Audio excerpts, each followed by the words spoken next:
Hello friends, Assalamu alaikum. Welcome to a fresh new episode of Sundays with Sammy. And हमेशा की तरह I hope, wish and pray कि आप सब खैरियत से होंगे, अपने अपने घरों में, पर्सनल लाइव्स में, प्रोफेशनल लाइव्स में आप सब खुश होंगे, मुतमईन होंगे और कंटेंट होंगे. फ्रेंड्स, आज मेरा टॉपिक वही है जो लास्ट वीक था, विच वॉज सोशल स्टीरियोटाइप्स. उसकी वजह यह है कि जब मैंने अपना last week video wrap up कर लिया तो बाद में मुझे कुछ लोगों ने अक्सर और पॉइंट्स बताए कि इसके बारे में भी बात कर सकती थी आप, और ये भी स्टीरियोटाइप्स हैं, ये भी इंपॉर्टेंट चीजें हैं, आपने इनको टच अपॉन नहीं किया, तो see if you can do it. तो ये भी स्टीरियोटाइप्स जो रह गए थे यहाँ पे, उनके बारे में बात करने के लिए मुझे लगा कि ठीक है, कोई बात नहीं, मैं उसी वीडियो की कंटिन्यूएशन में इसका पार्ट 2 कर लेती हूँ.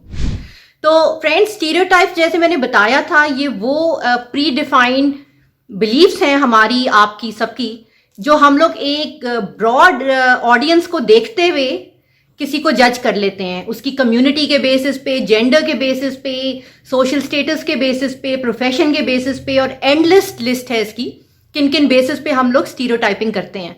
तो आज जो मैं बात करूंगी, लास्ट टाइम मैंने काफी सारी एग्जांपल्स कोट की थी स्टीरियोटाइपिंग की, तो कुछ चीजें थी जिनके ऊपर बात नहीं हुई थी, तो वो let's just come to those. For example, एक फनी सा लेकिन फिर भी स्टिल इंपॉर्टेंट स्टीरियोटाइप होता है कि लोग समझते हैं कि जो लोग ग्लासेस पहनते हैं ना, वो बहुत ज्यादा इंटेलिजेंट होते हैं, पढ़ाकू होते हैं, नर्ड्स होते हैं, और शायद वो स्पोर्टी नहीं होंगे, या उन्हें like they are not fun people, वो सिर्फ पढ़ते रहते होंगे, बहुत सीरियस टाइप होंगे. तो ऐसा नहीं होता. Again, this is a stereotype. फालतू में कि मतलब कोई ग्लासेस में है तो हमें लगे कि ये बंदा नर्ड है. तो दैट इज क्वाइट अनफेयर कि हम ग्लासेस के बेसिस पे इसको जज कर लें. उसी तरह से और कई इस तरह चीजें होती हैं इंसान की अपीयरेंस को देखते हुए. अगर किसी लड़की के बाल शॉर्ट हैं तो हम उसको समझेंगे कि ये बहुत मॉडर्न है, या ये टॉम बॉयिश है, या ये लड़कियों वाले इसके शौक नहीं होंगे, लड़कियों वाली इसको चीजें पसंद नहीं आएंगी. तो नहीं, ऐसा होता. और समटाइम्स होता है कि कई लड़कियां एथलेटिक शौक रखती हैं, एथलीट्स होती हैं किसी तौर पे, तो वो अपने बाल शॉर्ट रख लेती हैं इस ख्याल से कि चलो उनको संभालने में, मैनेज करने में आसानी रहेगी, बस यही बात होती है. या short here is very much in fashion also, तो कई लोग फैशन सेक में कर लेती हैं. बट ऐसा बिल्कुल नहीं है कि वो लड़कियां जो हैं वो लड़कियों जैसी ख्वाहिशात और लड़कियों जैसे शौक नहीं रखती होंगी just because having short hair. और इसी तरह हम बात करेंगे कुछ करियर्स की, जो लोग जो हैं हम उन्हें स्टीरियोटाइप कर लेते हैं बेसिस बना के उनके प्रोफेशन या करियर को. फॉर एग्जाम्पल, हम लोग ये समझ लेते हैं कि जो डॉक्टर्स हैं वो बहुत अमीर हैं. अब ठीक है, होता भी है ऐसा, लेकिन हर डॉक्टर अमीर नहीं होता. इसी तरह कई और प्रोफेशंस हैं जिसको हम जो है फाइनेंशियल एस्पेक्ट्स के साथ लिंक कर रहे होते हैं, कि इवन लॉयर्स को लोग समझते हैं बहुत अमीर होंगे, ये कॉर्पोरेट लॉयर हैं और ये अच्छे अच्छे पैसे कितने कमा रहे होंगे, लेकिन ऐसा होता नहीं है. Some lawyers are very rich, they make very good money, others don't.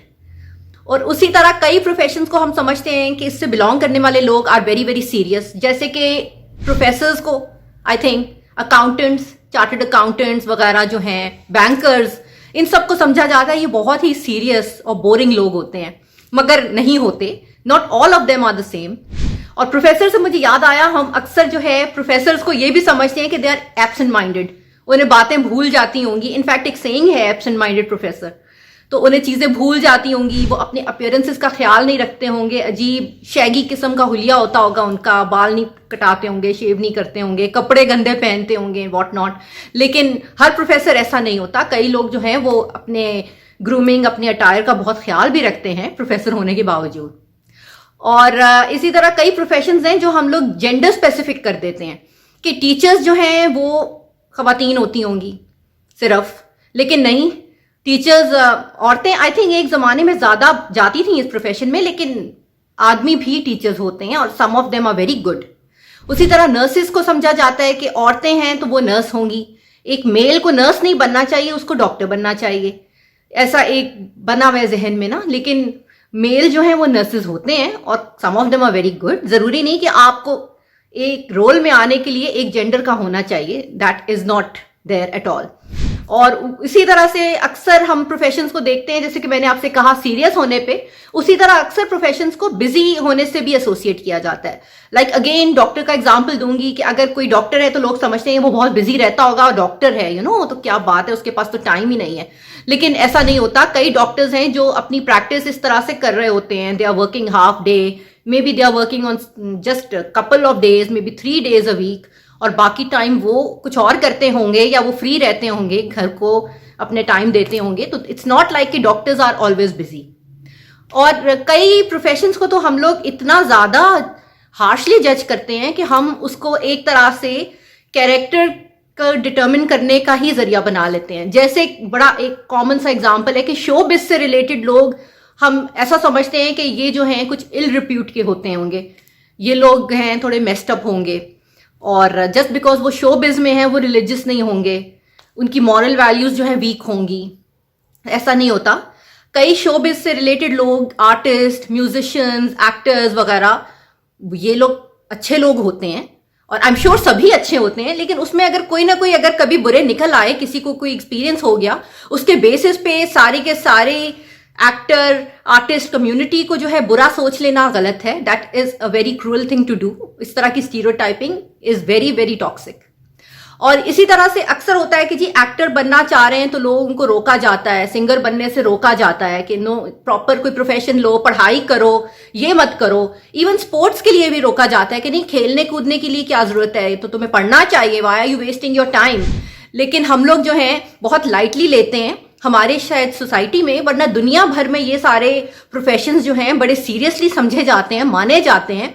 और एक्टर हो, सिंगर हो, कोई पेंटर हो, इस तरह से आप अगर देखें तो कोई भी स्पोर्ट्समैन हो, उसको बहुत ही इज्जत मिलती है, उसके काम को सीरियसली लिया जाता है। और अब आई थिंक आहिस्ता आहिस्ता कुछ हद तक चेंजेस यहाँ भी आ रहे हैं, but still I believe we have a long way to go. और अगेन डॉक्टर्स में, जैसे वेटनरी डॉक्टर्स की बात करें, वेट जो होते हैं जानवरों के डॉक्टर्स, लोग इस प्रोफेशन को भी बड़ा नॉन सीरियस लेते हैं कि अब जानवरों का डॉक्टर बन गए तुम, इतनी पढ़ाई की, इतनी मेहनत की, तो तुम इंसानों का डॉक्टर क्यों नहीं बने। But then again that is a very serious profession. और ऑफ कोर्स जानवर भी हमारी सोसाइटी का हिस्सा हैं, पेट्स तो हैं हमारे आसपास, डोमेस्टिक पेट्स हों या कमर्शियल एनिमल्स हों, उन सबको भी तो इलाज की जरूरत है, तो वो कोई तो करेगा ना, तो वेट बनने में क्या बुराई है।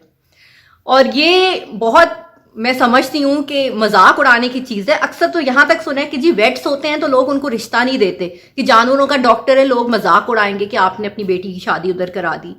और जेंडर स्पेसिफिक हो कि जहां मैंने बात की कि नर्स बनने वाला एग्जाम्पल, उस तरह से और बहुत सारे एग्जाम्पल्स हैं। अगर कोई लड़का है वो राइटर बनना चाह रहा हो या वो पोएट बनना चाह रहा हो, तो लोग उसको डिस्करेज करेंगे। लड़की कहेगी मुझे राइटर बनना है तो लोग बहुत खुश होंगे, हाँ जरूर, क्यों नहीं। उसी तरह से अक्सर होता है कि खवातीन अगर आर्मी में जाना चाह रही हैं, आजकल जैसे कि हो गया है कि होती हैं फीमेल कैडेट्स, जो लेडी कैडेट्स कहलाती हैं, ऑल दैट। इनफैक्ट उसके बारे में आजकल बाकायदा एक ड्रामा चल रहा है सिनफे आहन के नाम से, it's on air, it's very popular. उसमें यही दिखाया गया है कि फीमेल कैडेट्स हैं, उनकी जिंदगी क्या है, व्हाट इज देयर जर्नी, उनको क्या चैलेंजेस फेस करने पड़ते हैं। तो इस तरह होता है। कई ऐसे प्रोफेशंस हैं जहां पे खवातीन हैं और वो इस तरह का काम कर रही हैं जो कि लोग कन्वेंशनल तौर पे एक्सेप्ट नहीं करते, अगेंस्ट स्टीरियोटाइप्स में आके। तो प्लीज ये सारी बातें जो हैं, बहुत एग्जाम्पल्स हैं, बहुत काउंटलेस चीजें हैं। और हम लोग जो है अक्सर खाना पकाने के क्राइटेरिया पे औरतों को जज करते हैं कि if a woman is a good cook, she is a nice person, she is a good woman, अच्छा घर संभालती है, अपने बच्चों का अच्छा ख्याल रखेगी, वो अच्छी बीवी होगी, सिर्फ इसलिए कि वो अच्छा खाना बनाती है। बट अगेन अच्छा खाना बनाने वाली में बाकी क्वालिटीज अपने आप आ जाएंगी, ये सोचना टोटली गलत है। और ऑन द कॉन्ट्ररी कई औरतें होती होंगी जिनमें बाकी बहुत क्वालिटीज होंगी लेकिन वो लाउजी कुकिंग करती होंगी। तो ये ऐसा नहीं है कि हम इसके बेसिस के ऊपर जो है लोगों को जज करें।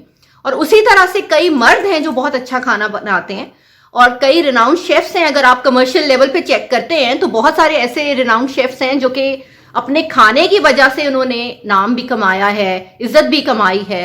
और दुनिया भर में जो है वो मेल और फीमेल शेफ्स दोनों मौजूद हैं। लेकिन हमारी सोसाइटी समहाउ जो है कुकिंग को सिर्फ औरत का काम या औरत का डोमेन समझते हुए इसको स्टीरियोटाइप कर जाती है। तो friends, on this note I would and my today's talk. मुझे लगता है कि ये पार्ट 2 में मैंने कुछ और स्टीरियोटाइप्स के बारे में बात कर ली है जो कि लोगों को लगा था लास्ट टाइम मिस हो गए थे, और आई एम श्योर होंगे तो और भी बहुत सारे, लेकिन I think this is time to move on. और अब next week I come to you with a fresh new topic. Till then please take very good care of yourself, be positive and always keep smiling. This is Sama Ghulam Ali signing out. Take care. Allah Hafiz. Bye bye.